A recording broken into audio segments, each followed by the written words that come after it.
It was recognized by each of these three institutions that there was a gap in knowledge, a gap in communication, and variance in practice around the world about how this testing ought to be done. And we decided collectively as three organizations representing pathologists, specialists in molecular diagnostics, and specialists in the care of lung cancer patients, these three voices come together in order to make a consensus guideline. Lung cancer is the #1 cancer killer in the United States and in the world.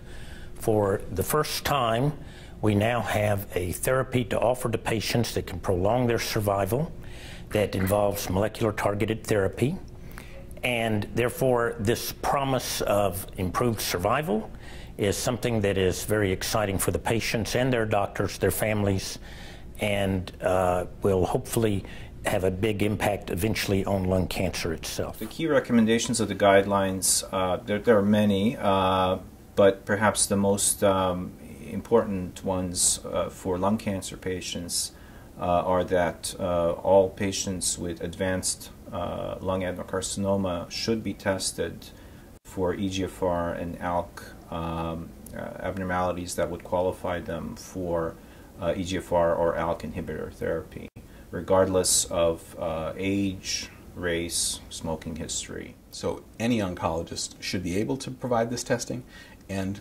should do this testing for their patients to give them the optimum care. So for me, molecular testing was very, very important because if they couldn't test my gene, we would never have known that I could have had this treatment. So I'm very, very fortunate. We've realized that if you have a drug that can specifically block that genetic abnormality in that lung cancer cell, you get dramatic benefits. I joined the trial, and I was very, very fortunate because within a few months, my tumors began to cavitate and decrease in size. So I'm sitting here now 971 days later, and I'm happy to say that there are no active tumors on my lung.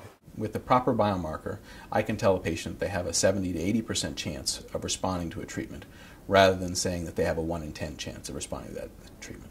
And for me personally, this new world of science is giving me the hope that I am going to have time to spend with my children and to create more memories and to watch them grow up. And this is hope I probably wouldn't have had 5 years ago. So I feel very fortunate that with molecular testing and these new treatments, that there is hope for myself to continue to enjoy life with my friends and my family.